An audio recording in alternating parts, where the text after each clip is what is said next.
Hello. I'm pretty sure no one's going to join because of the topic, but have to say hello because I'm going to put it up later somewhere else.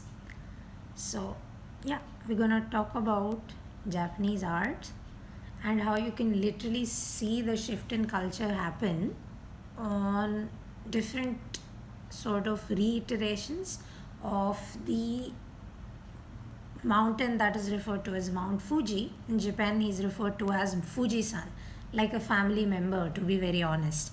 So, what happened in Japan was from the 11th century to the 18th century, with some gaps in the middle, they had the shogunate.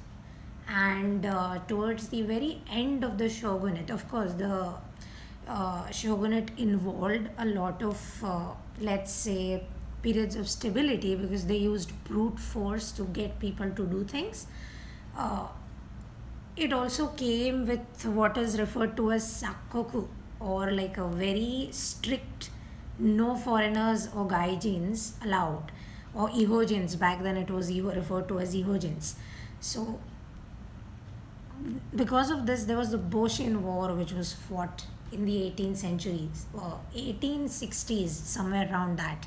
And after that, the Japanese people started sending the Japanese around the world to learn art, architecture, all of that. And then that was combined with what was referred to as the ukiyo-e pattern of art in Japan. And that created this very interesting sort of art scene which kind of tapers into nationalist paintings, because Germany catches a lot of shit for being atrocious during the Second World War, and they were, but then so was Japan. Somehow, because this seems so polite and so kind, we don't really, look at them that way.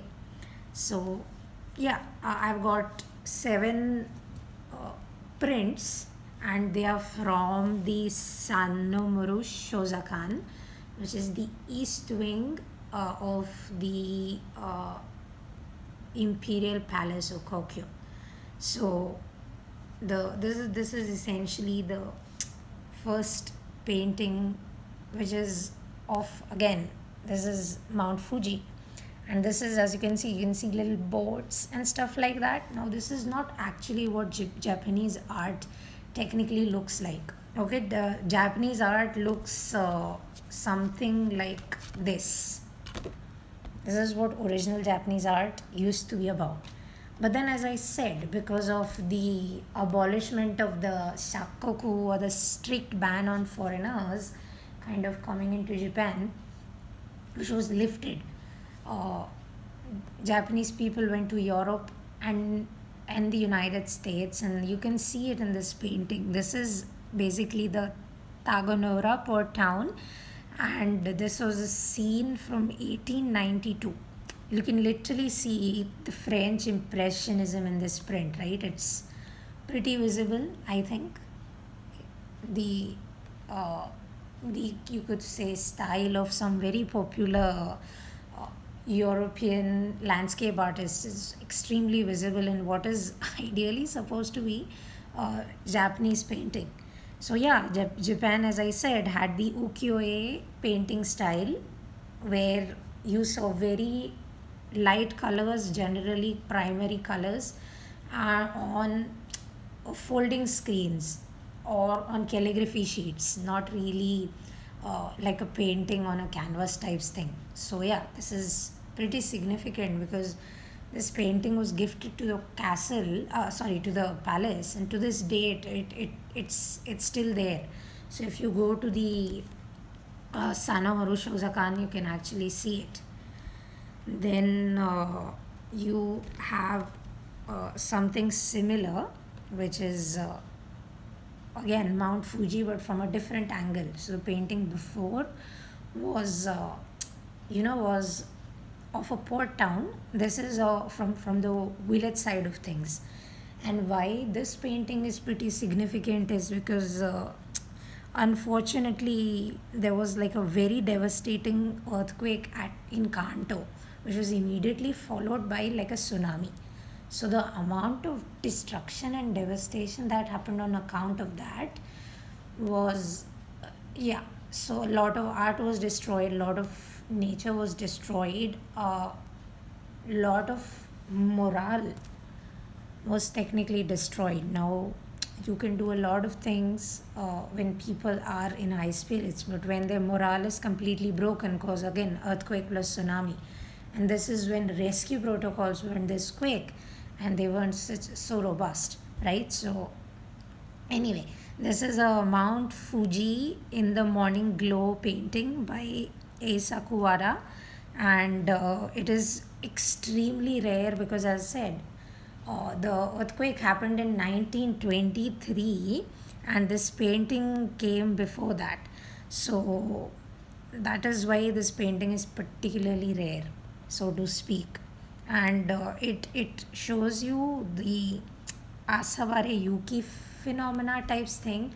Now, I've never been in snow, I've never lived in snow, not even enjoyed snow, as in proper snow, which my sister probably has because she lives in Canada.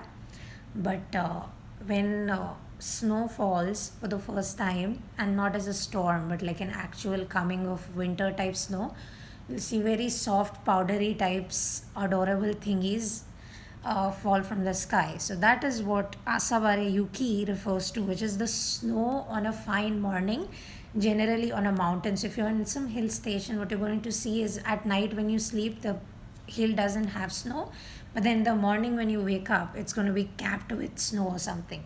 So yeah, you can see the European thing get strong. So this was the first one, and then it becomes stronger. The impression of European art on ukiyo-e or traditional Japanese art, right? And then things start turning because, see, as I said, Germany caught a lot of shit for being the worst in the Second World War, but Japan was right there with them. There was so much nationalism, hyper nationalism that was going on, and while officially the World War ended in the 1940s, unofficially, because many Japanese soldiers never really, gave up. So, technically, from just a semantics perspective, the Second World War ended in 1970s because of the Japanese.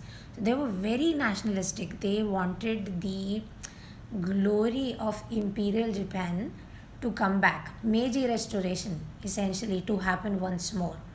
So yeah, you can see how the the sort of influence of European art on Japanese art kind of started pissing off all the nationalists in Japan, and so anybody who tried to do anything that was modern or foreign or of foreign origins, uh, yeah, they would kind of flip out. Yeah, definitely, Mitali. Not, it's not really publicized because again, Japanese people are very methodical. Okay, so you better be sure that they were methodical about their PR, and they had two atomic bombs dropped on them. You cannot get angry at people who had two atomic bombs dropped on them. Like, ideally, you can't, right? Because generally, America takes the moral high ground with these things, but they were the ones who dropped the bomb. So, how would you shame people whom you nuked? You can't. So that is why that information is kind of not really popular. But like, look it up, just Google when did the Second World War really end. It's gonna blow your mind because Japanese soldiers didn't really surrender. And there's this book called The Rape of Nanking. It's horrifying what Japan did in Asia, where they laid siege, and had the British Empire not been in India at that point in time, we also would not have, like, as Indians, a very positive image of Japan, because they do have a superior. They did. I don't know about right now, but back in the day, they did have a superiority complex about who they are as a Japanese people. Anyway, coming back to the art, this is return to contemporary art with Japanese origins. Again, this is Mount Fuji. All the paintings I show you are Mount Fuji, and this is Katako Tamako painting. and she was basically a contemporary rock star. So there's this very erroneous image about Japan, which is they are sexist. They are, okay, they have some very gender related problems that we see across Asia, where men have a perceived superiority over women. But Japan was pretty meritocratic in the sense of how people with talent were appreciated irrespective of their gender or irrespective of where they came from. Anyway, so this she was a contemporary rock star, and she has, you could see she has kind of imitated George O'Keeffe's style into this painting. And Andy Warhol was pretty popular at that point in time in the United States. So you can see an attempt at Warhol is made, but she gives up midway. You could literally see it in the sense that she wanted to paint the thing the way she wanted to, but then again, hyper nationalists and their agendas about keeping things traditional and pure and all of that shit, which is, we like to think that that's a new problem. That's a very old problem. History has always had that problem, and I think we're going to continue to have that problem as long as a truly global world doesn't exist. Coming to where things start taking a turn for the worse. This is where they go back to their to their formal nationalist ways, which is this red sun essentially. This is very important. If you look at every piece of art that comes out post 1920s in Japan, it's going to have this red dot. Again, this red dot refers to as sun. So uh, when you write Japan in Japanese, you have this kanji. Okay, like there's this kanji that you have to make, and that kanji, this is basically the rising sun. It's literally part of their country's alphabet. So the glory of the rising sun is very important to the Japanese people, and because of how important it is to the Japanese people, it was literally there on the emblem. If you look up planes or naval ships and such about or from Second World War Japan, you're gonna see like a white flag with a very predominant red dot, and lines would be coming out of it. And the rising sun is like what saffron color has become to India these days. It's become a symbol of Hindutva, or like technically Hindutva is not supposed to be radical Hindu nationalism, but that's what it's turning into of late, right? So that this red dot is basically what it was for Japan back in the day. So this is a Yokoyama Taikan 1928 painting, and Yokoyama Taikan was under a pseudonym. Okay, so if you've read Kazuo Ishiguro's Artist of the Floating World, he does not, of course, talk about this painter, but he talks about a painter who's very popular, but people did not want to associate to him because basically he used to do a lot of nationalist propaganda for Japan during the wars. So this sun basically was like a clue. Red bright dot in any painting, that was generally going to be propaganda. So this is Mount Fuji, again going back to ukiyo-e, which was from this point in time going to be referred to as Nihonga art style in Japan. So this is pre World War II painting, but you could see why Japan was so aggressive. They were submerged in propaganda. Okay, and because of the trade embargoes put on them by the United States, basically all the allied forces, they were unable to trade. Now the thing about Japan is it's a very small island, or like a chain of islands, so they need to trade, otherwise certain commodities will not be available from them at all. So combine that with propaganda, the anger of the people becomes kind of understandable. And so the rising morning sun is the, as I said, embodiment of the glory of Japan, which has to rise again. And sun is not at the top, right? It's going to the top.